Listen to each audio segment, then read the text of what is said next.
Welcome to Unfiltered, a podcast where real conversations meet real healing.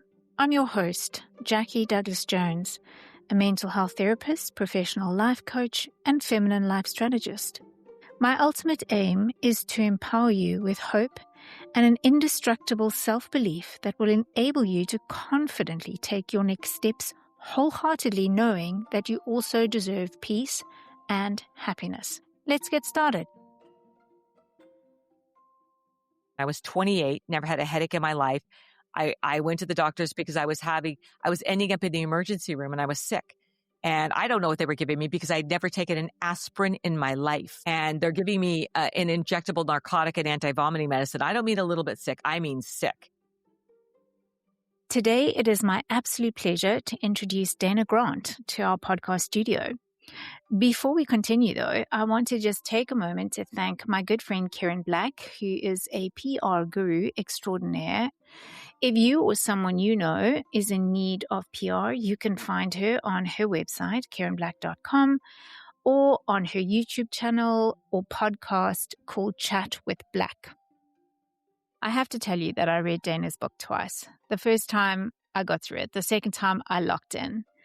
And I'm sure you guys will have the same experience. Now, Dana is a best-selling author, intuitive life strategist, and global thought leader who is dedicated to helping individuals unlock their potential and build lives rooted in purpose, abundance, and self-trust. She is a dynamic presence.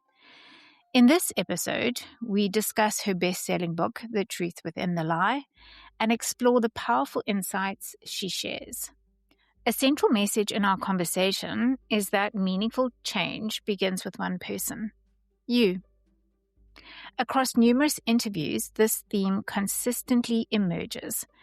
The mind plays a pivotal role in both emotional and physical healing. Enjoy the listen. So the second time I was like, right, now I need to fully lock in. I want to answer the questions at the end of each chapter. I want to really kind of, get to grips with it. So it's been such a wonderful experience to actually read your book. And I'm a huge supporter of women in business, women in motivational speaking, women who are out there doing their thing, telling their story, inspiring other women, inspiring businesses. Like that for me is so key in the work that I do, in building women up and giving them a platforms.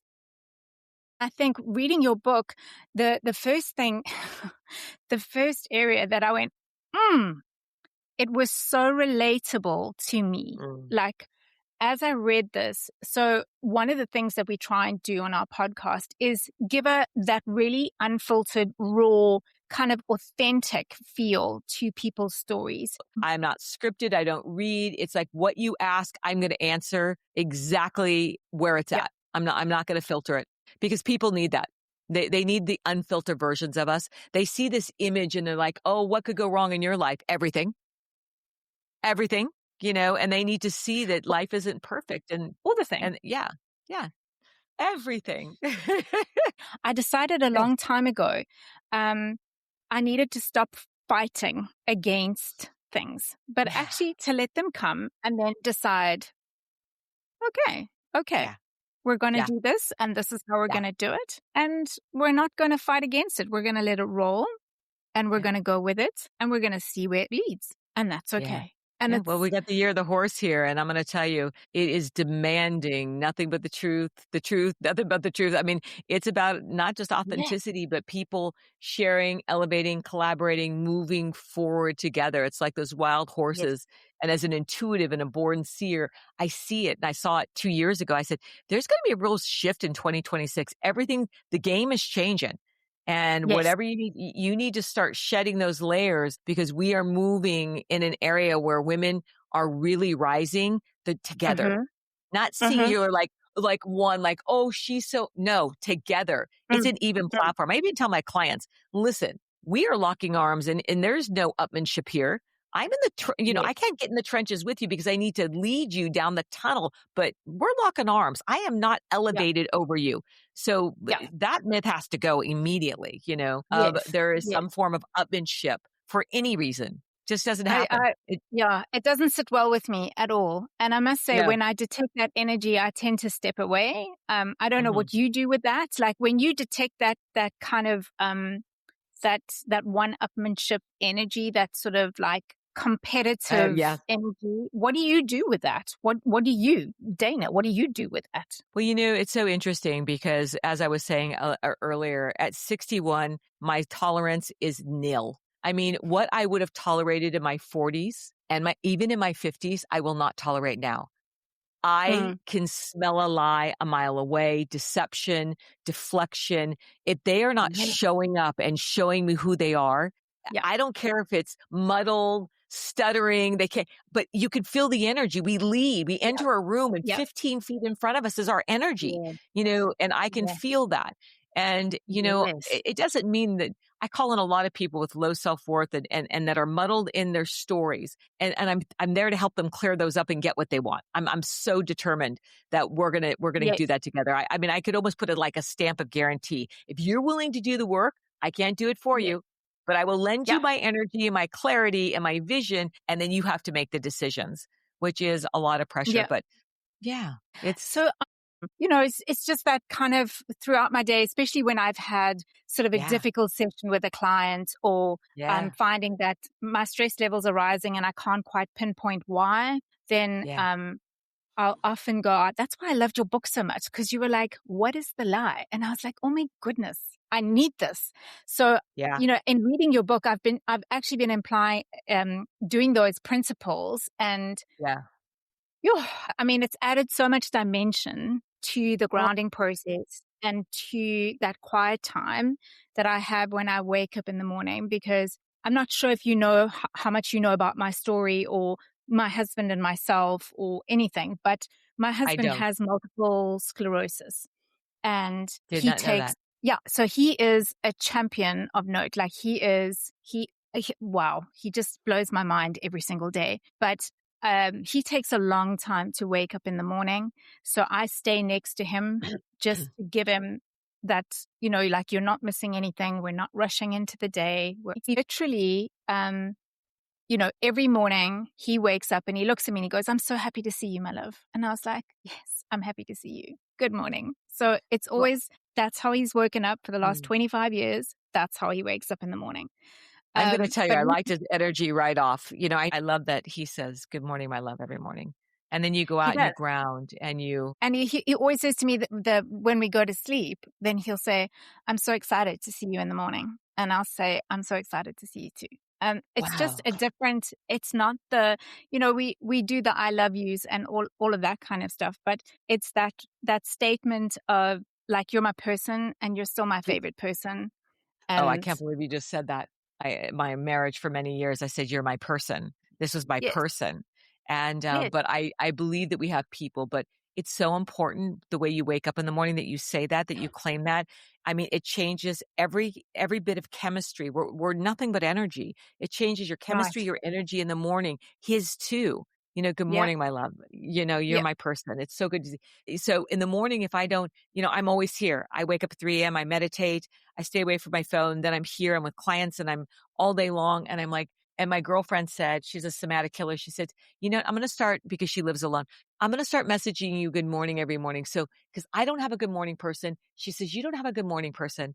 Let's just say good yeah. morning to each other. She said, and I'm like, I love that. So we've been doing that for years. Good morning, my That's love. brilliant. How's your day? What do you have planned Yeah, for today? Shall we walk this brilliant. weekend or today? Do we have, Yeah. can we look at this?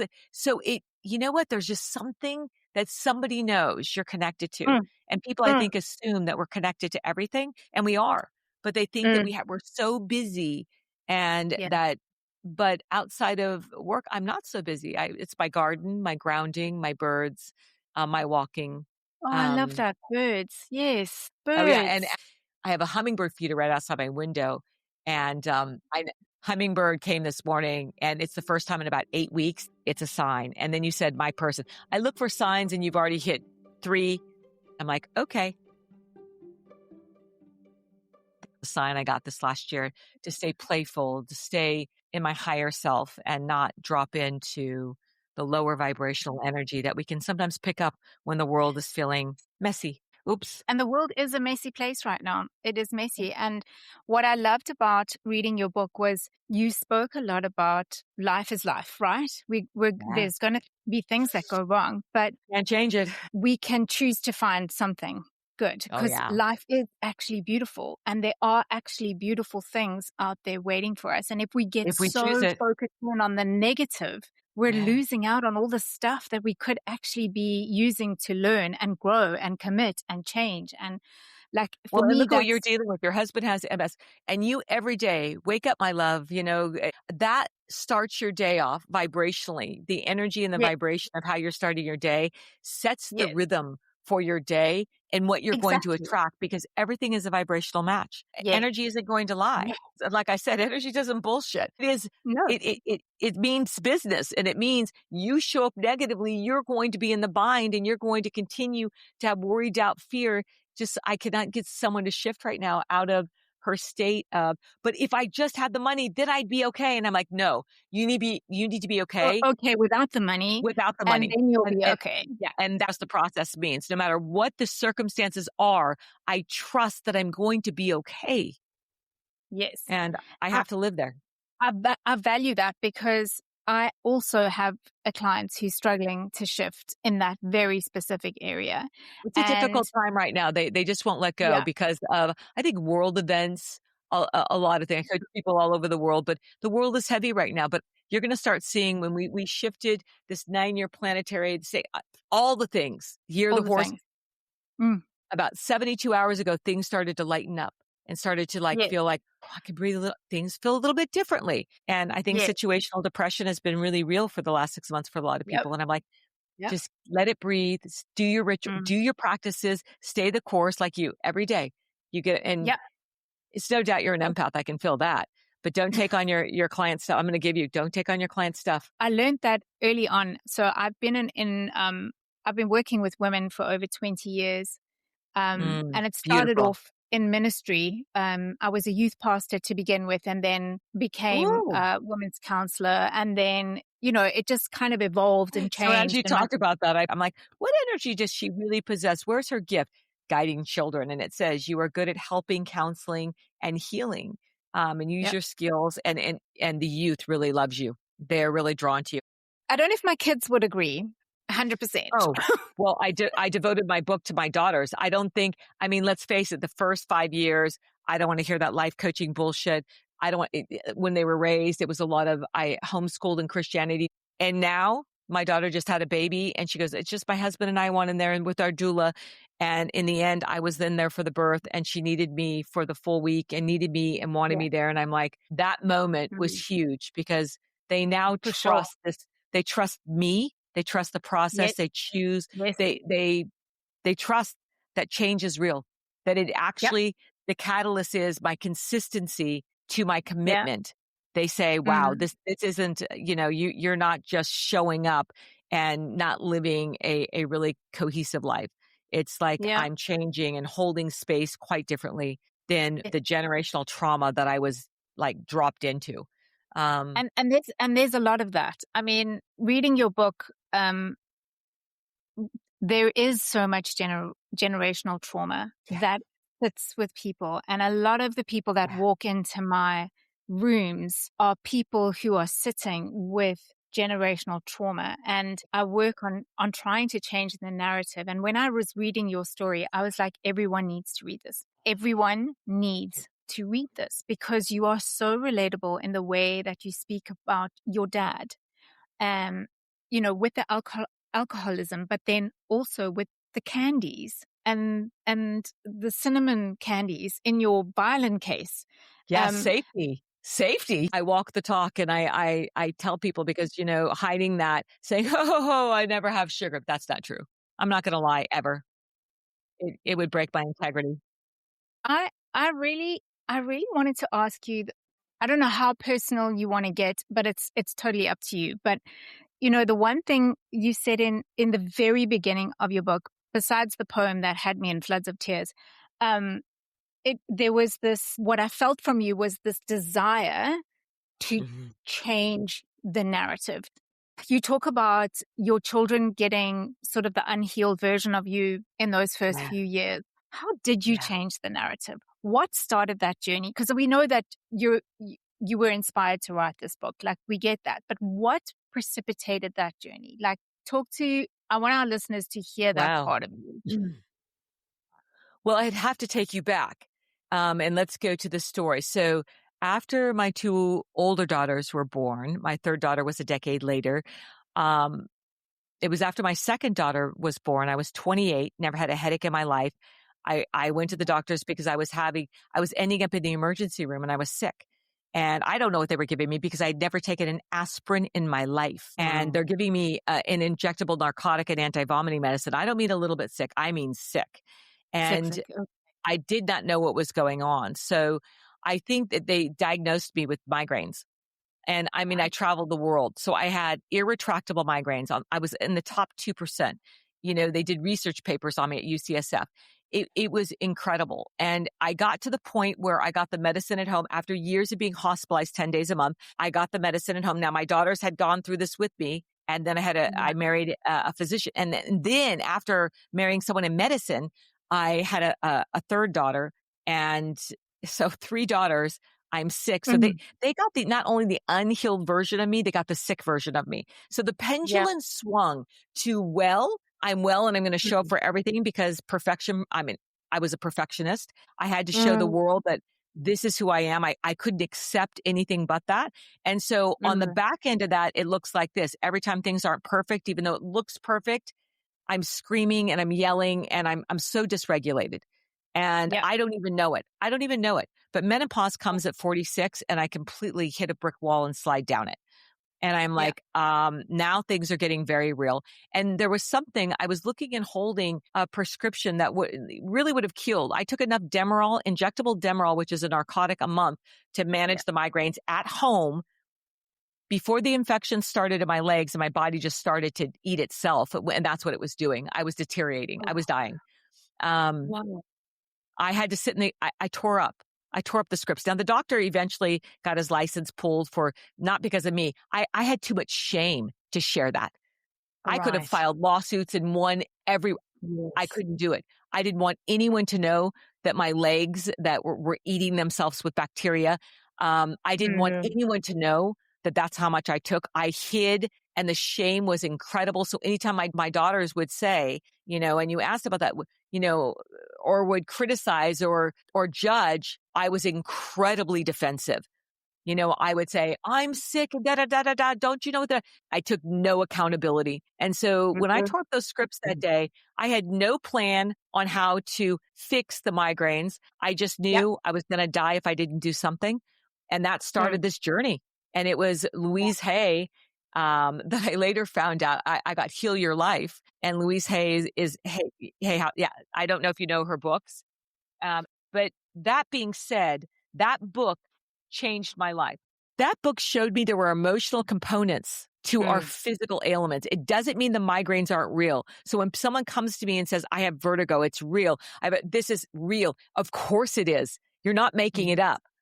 yes, But there is an emotional component to it. So when I tore up those scripts, I didn't know how to move through, but I started, it's like we have to make the decision to stop and then the way is found. We don't find the way and then stop. And I think that's where mhm, the flip mm, is and that's where the lie is. The lie was yeah, the medicine is saving my life. I'm going to die without mhm, it.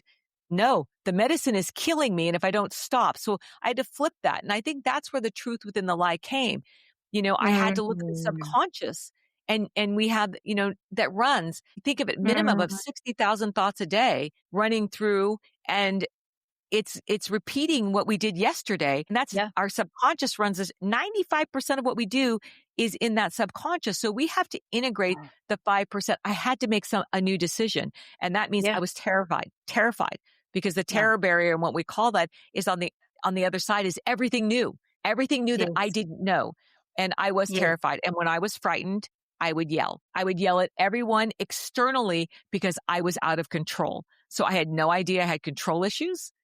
I had, mhm, the anger what I thought I was so angry. I'm not angry anymore, but I was so full of grief, so full of Yeah. abandonment, so Yeah. full of pain that Yeah. when I did, when I started to address that, I'm like, oh no. But I think a lot of people don't want to tap into that or scratch that surface. So the No, it's medication, scary. yeah, I never drank in my life. I never took an illegal drug. And all of a sudden I'm being called an addict.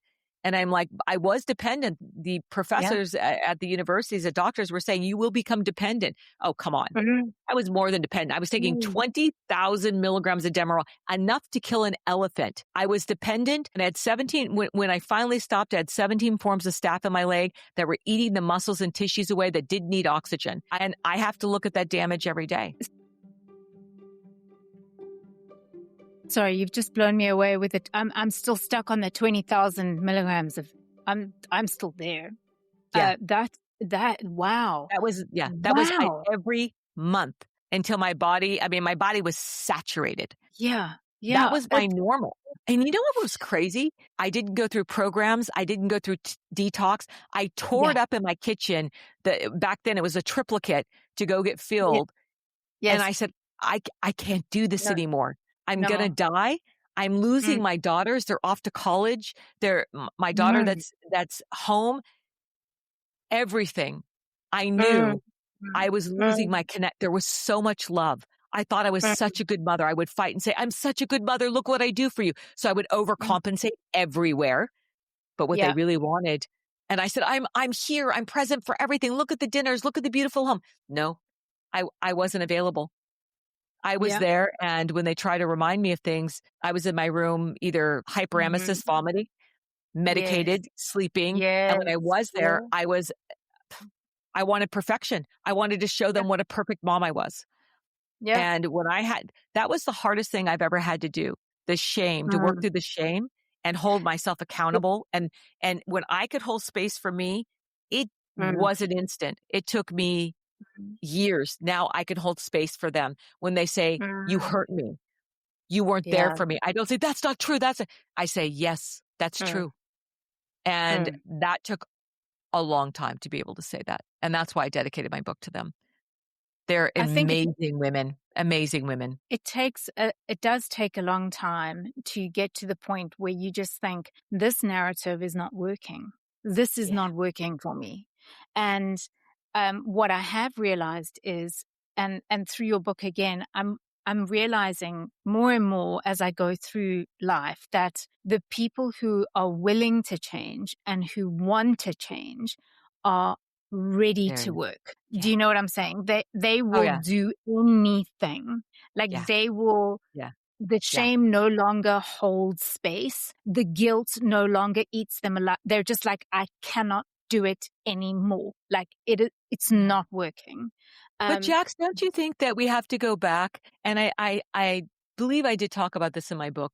yes, you did. We wrote I know 400 where you're pages. We cut it to 200 pages and I don't know if that was cut out, but I had to go back and I had to have love and compassion. I say love and compassion are Yep. the answer for everything, but I had to go Yep. back and love the versions of me that were Mm-hmm. frightened, Mm-hmm. scared, Mm-hmm. angry, full of shame, hiding, and I had to love them and hold space for them. And that was Mm, profoundly transformative. mm, mm. I relate to that completely Yeah. because I had to go back and love the little girl.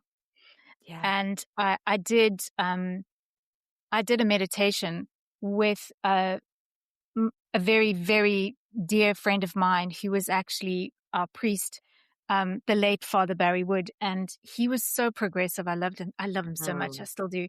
But he dealt with something called the healing of the memories, to Yeah. actually go back and meditate and go back and see that little girl and find her and Yeah. go to her and actually love her and give Yeah. her everything that she needed back then in that moment, and then Yeah. progressively do it through that is what you were saying is so relatable. And I know that Yeah. a lot of our listeners are experiencing exactly this. They're at the point where Yes. they're like, what do I need to do? How do I do it?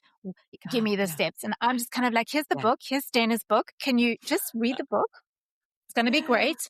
I'll sit with you. I'll work it through with you, but it's going to be Yeah. good.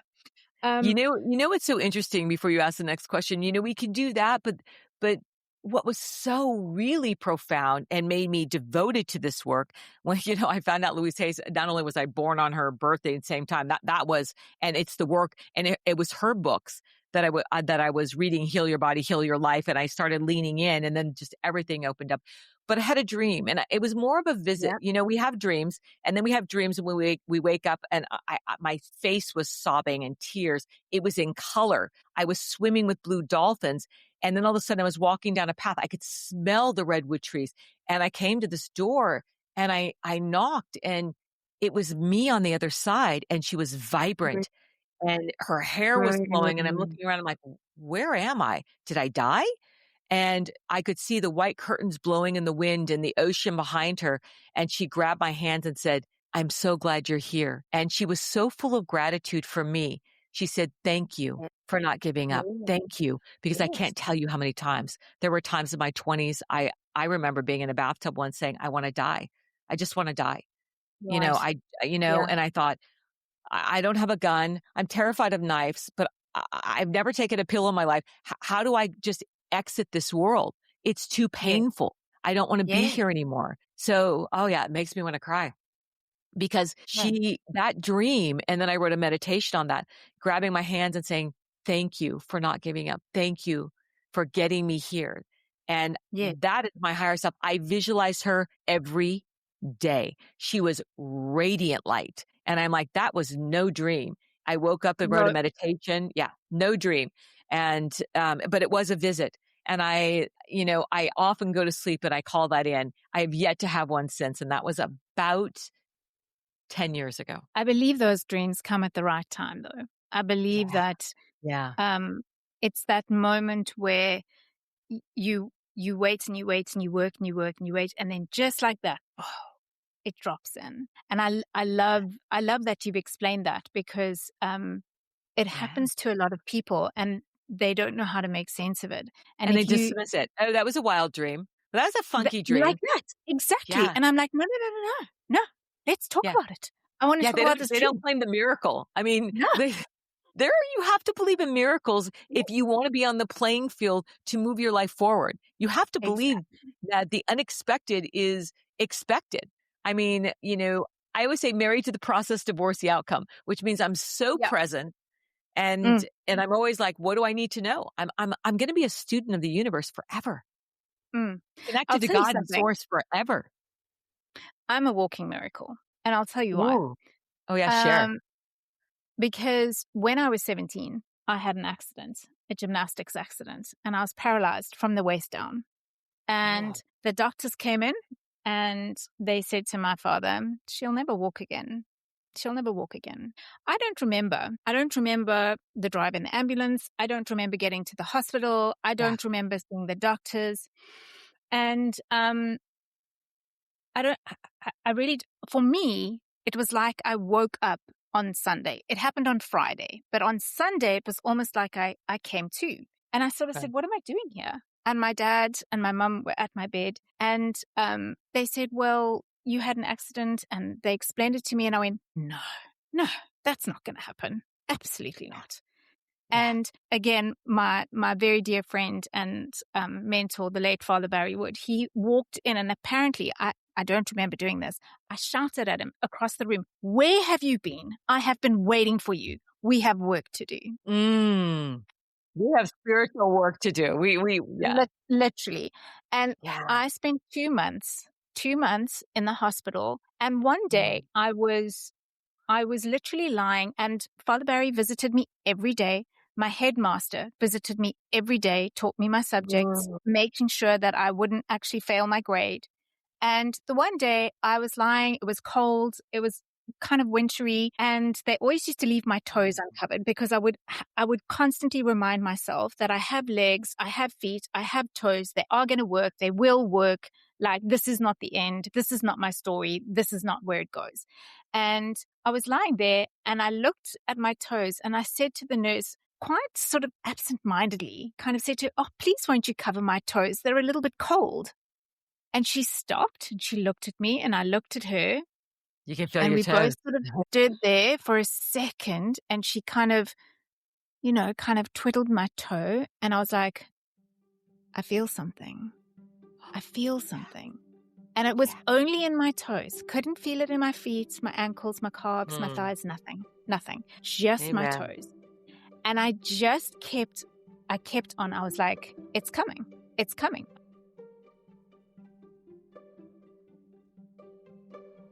Hypermobility saved my life. I didn't break a single bone in my spine, but what I did do was split open all the muscles in my back that formed a clot at the base of my spine. And it was such a dense clot and so big, they said I would never walk again. They said, look, there's no way, like this is not going to heal. And I went, excuse me, I don't think so. And I had this raw determination and this raw kind of like, no, this is not my story. This is not how it's supposed to go. It's not going to go like this. Yeah. And by sheer force of will, I refused to go to occupational therapy, refused. Instead, because in those days it was candle making and card making. That was OT back in the day. I was like, no. So I instead organized wheelchair races in the corridors. And I mean, I was 17. I was in it to win it. And when I walked out of that hospital, the gravity of what I've been through didn't actually sink into my brain until I was probably about 42. Yeah. That's when it actually hit home what I'd actually been through, the mindset that I'd actually adopted in that moment, deciding within myself, this is not it. This is not it. But isn't that mindset? We have to make the decision. This is like not that. the way the story is going to end. You know, when we say mindset is everything, well, what does that mean? It's amazing. I was in gymnastics, amazing our stories. How many times? I mean, I was on a horse and I was 21 and broke 65 bones in one leg. I had massive surgery. You'll never walk again. No. I walk my gait's just fine. No arthritis. I do great. And then of course, when the infection took hold of my legs, both of them, and they said it doesn't need oxygen. They said, you could lose your legs. I said, God, if you give me these legs, if you let me keep these legs, I will pay it forward the rest of my life. And that's exactly what I do. You know, so I understand that. Love that. I understand that devotion to the fortitude of saying, I'm going to find a way. You know, that determination. I'm going to find a way. Not everybody save me, help me, help. No. It was no. Why me? Why me now? Why? But don't we have to be accountable? We have to be accountable. You know, as coaches, we know that we can lead this horse to water, but we cannot make them drink. You know, and I think that sometimes I have such passion for what I do. I want so much for people and that stretch for them that I can get a little, I can get a little depleted because I'm so passionate. And I thought, okay, now I've learned to protect my energy, but you know, it's a process. It's a process. It is a process. It really, really is. And especially as an empath, you often find yourself in the beginning. And I think that's where this whole conversation started when you asked me, like, I can see you're an empath. And, it took a long time for me to kind of go, putting boundaries in place is not nasty. No. You're not being nasty. You're actually protecting your energy and you're actually able to give so much more when you have those boundaries in place. And there was a question, boundaries are important. And the more we succeed, actually, the more boundaries we need. Yes. And I mean, I feel that quite strongly in my bones. And one of the things that I was actually wanting to ask you is when we become successful, there's almost, you talk about it a bit in your book, that imposter syndrome. Yeah. That kind of wanting to kind of be the best. And it's that perfection versus discipline. It's the, you know, I need to be successful in order to be validated, for people to see my value. But how did that imposter syndrome show up for you in your everyday life? Like, what happens when you walk out the door and you come home? Like, what is that where the yelling and the, like, is that the dysregulation? Like, what, how did that? Well, we would go back, you know, pre-children, you know, working for the United States Chamber of Commerce and setting records that have never been broken for a lobbyist group. I would set the records and then we're never going to rise, above our worthiness. I'm never going to Yeah. exceed that. So when I Yep. exceeded that, I'm like, whoa, whoa, whoa. My subconscious is saying, oh no, I'm not comfortable here. So what I Yeah. did was I would set records, sabotage, set records, sabotage. And then Wow. and then my goal was to work really hard and show my what? Value, because I didn't value me. Yes. I abandoned myself Yep. over and over again. So anything anyone said about me externally, I would believe. I took everything personal Yeah. and I was Yeah. wounded everywhere all the time. I remember going Wow. back when Facebook first started. I think my girlfriend, I was in my garden. She goes, you need a Facebook account. I think it was 2009. I'm like, oh, no, no, no, no, no. I don't want a Facebook account. And I remember starting to go out there and I started posting things, my garden, birds, all the things I Yeah. still probably do now. Yeah. And somebody that followed me a lot did make a comment on my page. I think I was wounded for a month. Why didn't she like that bird? But yeah, now I look back on it. I don't know. People come and go, and I don't Yeah. have the bandwidth, the energetic bandwidth for No. that. But the energy evolution, because our energy evolves when we heal. Mm. And I think that's what we're Mm. looking at. Everything is frequency. Everything is energy. Yeah. That's why I talked about the universal laws, because we are first cause. We come first, which means in the beginning, I'm like, oh, that's so selfish. Put myself first. Everyone else comes first. I have so much to prove. No, we come first, Yeah. because with that first cause, everything else is the effect. And if we Yeah. are healthy and stable and regulated, we create a ripple effect around us. And then the second law that I love is the law of sacrifice. Mm. What are you willing to give up? Well, I was willing to give up, the bind, and the bind is worry, doubt, Yes. fear. Now I cannot Yes. trust the process if I am in worry, Mm. doubt, fear, and that's my default. Yes. So Yeah. I use practices, something as simple as this every morning. Every morning. And Mm. there just is, when it drops in, it may rub up against something negative that goes on, but I'm Yeah. immediately, I recalibrate instantly. And it just says, I take a deep breath, and it's just immediately before my eyes are open, all is well in my world. Everything is Mm. working out for my higher self. I am safe. I am loved. I am protected. I say that, then I walk by the bathroom mirror. Dana, what do you need from me today? What do Mm. you need from me today? Could you rest? Well, I guess I could do that. Let me look at my schedule. We're never going to have a more intimate relationship with anyone than ourselves. And if we Correct. can't honor that, we can't show up and honor anyone. And who said it? I think not Brené Brown, Maya Angelou said, I don't trust people that don't love themselves. And Mm. you know what? I don't trust people that don't love themselves. And and it was Brené Mm. Brown that said this, that really shook my world up this last year. She said, it isn't the fear that keeps people from Mm. moving forward. It's the Nope. armor they keep picking back up and putting on, Yep. because they Yep. don't, one thing. And, I showed you behind me, it says trust the process. They don't trust. They don't No. trust. They don't trust what they can't see. And that's faith. That's prayer. Mm. That's Mm. being, everyone says, I don't have a consistency problem, but yes, but you have a consistency problem on the commit. What's your commitment that you're Yes. consistently doing? I could consistently be going back to worry, doubt, fear. Mm. Let's flip that. I don't have a consistency problem. I have a commitment problem. We have to Mm. recalibrate and have a vision. I call it a vision lock on what we want. We have Like to put a that. stake in it. We have to, put a stake in it and say, this is what I want. This is what I desire. If you can't write down what you want, you cannot have it. Universal law. It's true. God 100%. created all of this for us. And he's saying, Mm. hey, I'm giving you universal laws. I'm giving you all of this. I'm giving you the trees. I'm giving you nature. What are you going to do with it? I'm Mm. giving you free will. What are you going to do with it? I'm giving Yep. you source. Look at you're connected to everything. What are you going to do Yep. with it? Yep. We are not soul and separate from anything, but everyone's like, I'm so alone. I'm so separate. No, you're not. That's the Mm. ego. Yeah. The ego is here to divide, separate, right, wrong, good, bad. If you are making any form of judgment, the ego is in control. Now, the ego may have Mm. protected you at one time, and this is Yep. the terror barrier. On this side, it's your heart-centered actions. It's where we Yeah. trust, where we have love and Yep. compassion, where we Yep. can forgive, where we can acknowledge someone may be road raging out there, and we can step Mm. back and say, that's a very injured individual. I'm not going to react Yep. because they're in a Yep. terrible state right now, and I'm going to back off instead of Yep. engaging. I was so confrontational. You asked Mm. earlier, yelling was just one thing showing up in my house, but I was so confrontational in the world with Mm. salespeople, with everyone. I had to win, win, win, win as a lobby. Win, Wow. win, win. I was trying not to listen. And Mm. winning is Mm. so not important. Having the last word is so not important. Being right, so not important. In fact, the older I get, the more I realize, what do I need to know?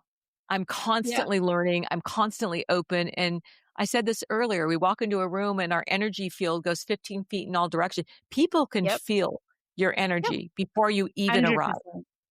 you know? 100%. I remember once, I have a lovely friend. She's an incredible human being. And her husband could not understand how we were friends because we are both very dominant personalities. Yeah. And he was kind of like, I don't really understand how this works." And I was like, "Here's the thing. Mm, She wants to win. I don't need to win. yeah. She can win. And it's Yeah. of no, like, no Yeah. consequence to me. I'm happy There's for her. no She must conflict go there. and Yeah. win. I will follow. If she wants to lead, she must lead. I will follow. It is no problem for me. Yin and yang. But You created space like, for each other because you weren't in the I grip. just, I've learned over the years, I used to tame myself down for people. Like, I Mm. used to become digestible for people. Do you know what I mean? Like, Oh, do I know what you constantly. mean? Yeah. And eventually, I mean, I'm only going to be 50 in May. And I got to probably around 45 and I thought, no, no, Yeah. I'm done with that. I don't want to be Yeah. digestible for everyone now. If you like me, great. If you don't, that's fine. I can live with that. That is not a problem for me. Yeah. You And you can live asked your about that life. earlier. You asked about success and what and how we manage those boundaries. If I invest in what people don't like about me or I'm Oh, looking for it, I'm number 1, I'm gonna find it. find it. And Yes. and if I hold that, that means I'm holding the space for the people that think I'm remarkable. Neither one matters.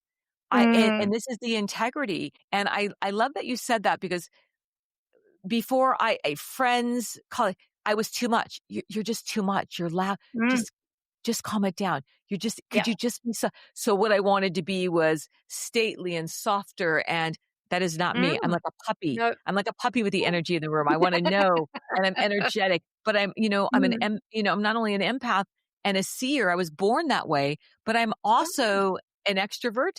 I love people, but I need an enormous amount of grounding and time alone. You're yeah. going to find me on my free time alone with the trees, my garden, my birds. Same, same, Used to be my same. poodle. I Leon. honestly, I'm very social. I can make conversation out of Yeah, nowhere. I can pull yeah, things together, yeah, like, love it. yeah, But once I leave, there are no more words. I yeah, must actually, I literally just, everything goes quiet and yeah, I need to be quiet. I need to be quiet. And I come home. If it's late at night, I'll just maybe sit out on my yeah, balcony or my veranda and just kind of breathe in the air when yeah. it's still and quiet. So interesting about that, Jax. I think that the preceptor of being a people pleaser and Mm, showing up, without boundaries, needing to be loved. And I talk about this mm, in my book, the dynamics and the yes. dichotomy of how that showed up. An alcoholic Mm, father that I loved, and that was my safer parent.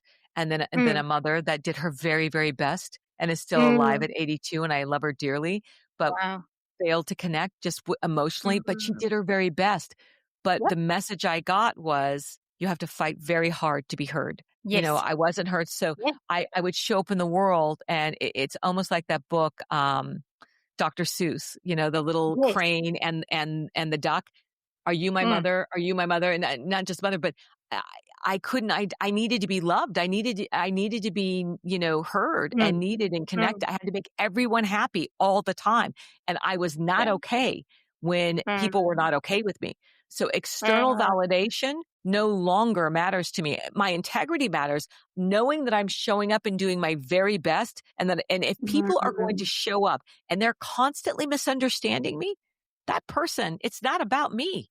No. It's about their filter and their process, and Yeah. I bless and release. Yeah. God bless That's your I love soul. that you say Boom. that. You Yeah. bless and release. Like, that Yeah. is, and it's not, and I want our listeners to understand that. It's not done in a facetious way. It's literally No. like, just, okay, Yeah. that's great. Self-preservation way, a boundary way. Because the old Yeah. me would have spent, and this was a wake-up call. It was, and I Mm. don't often talk about this, it was a Saturday, and it was around 2:00, and my mom had been texting back and forth, and it was very contentious, and we had resolved something, and I'm back proving my worth, proving my loyalty, proving how much I loved her, proving I didn't do it, and I just Yeah. stopped, and I said, "Here it is." That Yeah. aha moment, "Here it is. This Yep. is why I need to be heard, believed, why I'm not okay when people aren't okay with me." And at that moment, I stopped and I no longer fight for my worth, my value. Mhm. I realized it Yep. was attached to external validation. We have Yeah. to go in. We have to go in. And that moment, every bit of work I had done had like Mm. merged. And I'll never forget that moment because I literally stopped and said, "Step away. You're never going to prove your value to her. She will always have No. control and pull the rug out." So it was like the rug got pulled out from underneath me continually. I would leave a Yep. great family event, a Christmas or a holiday, and I'd get home and the phone would ring and I thought it was so great. "Did you tell the da da da?" He said, she said doesn't live in my world.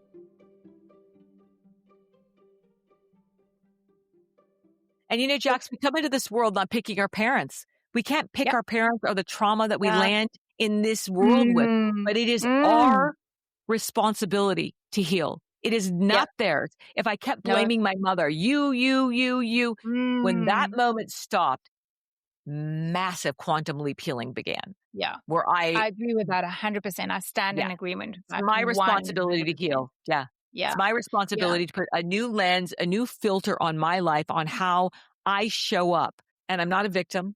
A lot has happened to me. Unbelievable. I got Yeah. betrayed over and over and over again. So it just set me up. And had I not done the work and the healing, I mean, I can sniff it a mile away now.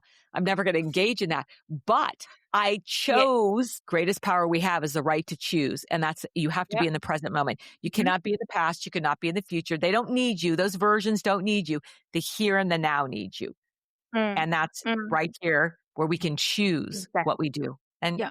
you have to choose to heal. I love that you say that because you were talking about external validation. And Yeah. when we constantly look for that external success and validation, it just taps that inner doubts, that inner conflict, that inner, like it just eats away at you the whole time. It feeds it.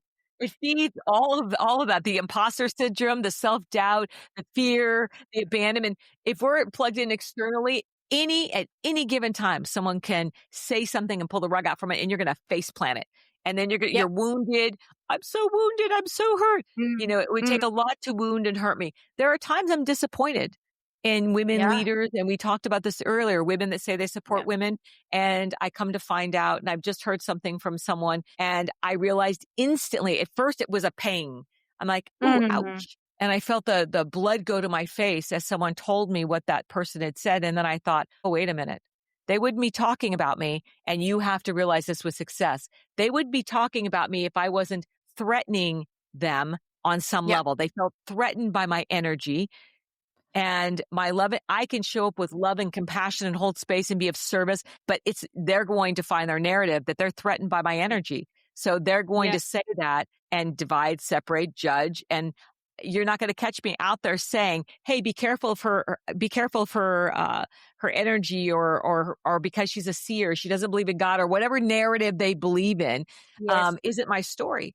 And this Nope. person came back and shared that with me. And then I thought, wow, this isn't about me, but it actually shows, Mm. and I think when we hear this, we understand the level of power that we do have. And I think, if I haven't said it, people are not afraid of Mm. how the lack of power and they can't do it. They're truly, truly afraid of how Yeah. much power they have and they don't know how. They have not met the version of them yet that can handle the Yes. success. So they're like, "I need that version to show up." Nope, nope. You do the work and that version supports you. It's like I say, Exactly. married to the process, divorce the outcome. If I'm Yeah. always attached to my outcome, I'm making it's a zero growth policy. Yep. Here Yep. and now decisions, we take the micro steps, the 1 degree, and then we build out the vision and we lend. Yeah. It's almost like our higher selves lend. We're like, what do I need to do to be a woman who's built a multi-level $1 million business? What are Mm. our habits? how's she showing up every day? Is she crying over Yeah. a lack of a $20,000 lost contract? Is she doing any of those things? Oh, no. Oh, Mhm. no. She's Mm. saying, "Oh, wow. I'm so excited because whatever's happening and I'm releasing, I'm setting Something myself up better for is something coming. much bigger, much bigger." And yeah, we get excited about that. I'm so Yeah. excited right now about, yeah, this year. Yep. So I can't remember who said it to me, and I started practicing gratitude, Highest and vibration in the world. yep, and that's what you say in your book. Yes. And when I read that, I was like, I read it in your book, and I was like, yep, that is when my life actually changed phenomenally. Yeah. Was that practice of gratitude? Like, Yeah. yes, maybe I didn't get this, but I have to believe that if I didn't get that, there's something Yeah. better over there. And Yeah. and I'm gonna tap into that rather than lean on this. Yeah. You're so right. And let's take it a step further. Money. Yeah. Everyone lack and scarcity. I can't afford it. I can't afford it. Let's flip that. Like, I don't have enough money. How about you plug in energy, because Yeah. money is just source, and source goes to Yeah. one thing, people. And Yeah. okay, so if we flip out money for the word energy, I don't have enough money. I don't have enough energy. Well, oh, I have enough energy because everything that's available to you in the future is available to you now. Yeah. And Yeah. and money will follow one thing, authority, which means your energy Mm, needs to be clear on your vision, mm, that vision lock I talked about. You got to know what you want. And then yes. and then we energy stack from there. And what's so Yes. interesting is when we're in worry, doubt, fear, we have lack and scarcity. We have to look at the limiting beliefs, the stories that we've created. It's not even your story half the Mhm. time. 95% of Yes. our subconscious Yes. are our parents' stories. Oh, we can't afford that. Oh, you're not good with money. I mean, I Yes. believed I wasn't good with money. So I had millions go through my hands, but I say, whoa, ho, ho, ho, ho, I'm not good with money. Mm. When I co-founded Cauliflower Foods, the first ready-made pizza crust. Oh, I'm not good with money. I need a partner to handle this. Everything I set myself up for was a limited belief that I told myself a story that wasn't even true, that wasn't even mine. Now Yeah. I'm a money magnet. I'm so good with money. It is true. I am. And I always Mm. knew that. But my story that I speak, every thought we have, we speak into existence every day. So if you're not willing to change your thoughts, change your energy. It's like change your energy, change your life, because your energy Yep. changes your thought process, and gratitude, being grateful every day, will raise your vibration to where you're vibrating and calling in that vibrational match, because everything, Mm. like I said, energy doesn't lie, and everything is a Mm. vibrational match. The other thing I was gonna say to you is, so I was listening to a podcast, and this woman said she was chatting about it was a neuroscience kind of podcast Yeah, and how the brain reacts, and she was sure. saying that whatever you tell yourself, your body will believe. Your brain will Absolutely. believe The it. body does not know the difference between the truth and the lie. Yeah. Whatever you tell it, So it's going to believe. it's gonna believe. And I was like, "Ooh, gosh, what are the things I am telling myself that are not actually true?" Yeah. And I don't know if people know how to do that. I don't, and that's why I feel like your book is so important, because I feel like the process that you go through when reading your book, and then you have these questions at the end of each chapter, and you get Yeah. to digest and kind of chew on stuff, and really kind of sink your teeth into what's driving you. What is the lie? Where can we do better? How can I make this look different? How do I change the story? Where am I lacking in this area? Like, Yeah. there's so much meat in your book. And I must say, like, Thank for you. me, there are a lot of moments in your book that hold weight, like from the get go.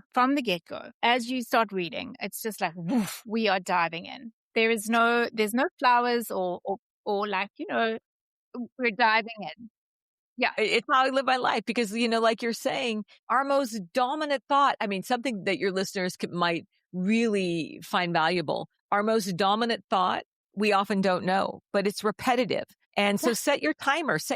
Everyone carries these phones around. Set your Mm. phone for an hour, every hour, and see what your most dominant thought is. And that's Yeah. what's leading your life. Usually when we wake up in the morning, what we're anxious about or fearful about leading your life. Is it money? Is it relationships? Do you feel stuck? Do you feel like you can't make a move? Is it coulda, Mm, shoulda, woulda? All of that mm, is mm, non-movement. If you want to make a mm. move, we must change the narrative, and it's different, and it's very difficult for people to hold space for what they don't know to be true. And this is where the Yeah. subconscious is very tricky. The world isn't cruel. We have full power on how we receive. Our greatest power is how we receive our intake, outtake. Our Yes. intake, outtake in the present moment, what we 100%. choose is everything. That's where our Yep. greatest power lies. I love that. I love that you say that because I want to end off our chat together by saying to our listeners, giving yourself permission to Yeah. heal is part of the process. Staying stuck is not Yeah. the option. It's not an option. And perfection Um, isn't real. Perfection paralysis no, is just that. We call it perfection paralysis. no. Make mistakes as fast as you can. Yes. The last story I'm going to share is I coach some of the wealthiest people in the world, and I coach, which is crazy. I attracted that because I'm like, here I am in Mm, Northern California. Why did I attract that? But they're mm, no different than anyone else with their belief system. And there was yeah. a billionaire that was feeling a little stuck. He got in some sticky waters. And when I got him back on track, he says, Dana, the difference between me and the other three competitors is I'm willing to make the mistakes. I've made 3 mistakes and fallen on my face. Yes. Fourth, I've closed the deal. They're still thinking about what to do. So Yeah. make the mistakes. Get on the field of play where that's where all your movement happens. Yes. You want to stay unstuck? Make a decision. There is no Yeah. right or wrong. That's the ego trying to protect you. Make the decision and move forward. I love that. And I think we're going to end there, Dan. Thank you for this time. I cannot tell you how full my heart is right now, just having spent this Thank time you, with you Jax. and feeding off your energy. And it's just Yeah. like I'm gobbling up like all this wisdom, and I'm just so grateful. And I really hope you have the best day. Thank you, Jax. You too. We are just so like-hearted, and I'm just like feeding off your beautiful energy too. All right. Bye-bye. Okay, bye. Oh my gosh, what an insightful discussion. I'm sure you guys will agree. One message that stood out to me is never underestimate the power of the mind. It echoed Henry Ford's well-known insight. Whether you think you can or you think you can't, you're right. We're so pleased to share that we've condensed the 1-hour conversation into a summary document highlighting the key takeaways for easy reference. It is available to download on our website, unfilterthatlens.com. Dana's book, The Truth Within the Lie, is now available on amazon.com. We look forward to welcoming Dana back onto our podcast in the future.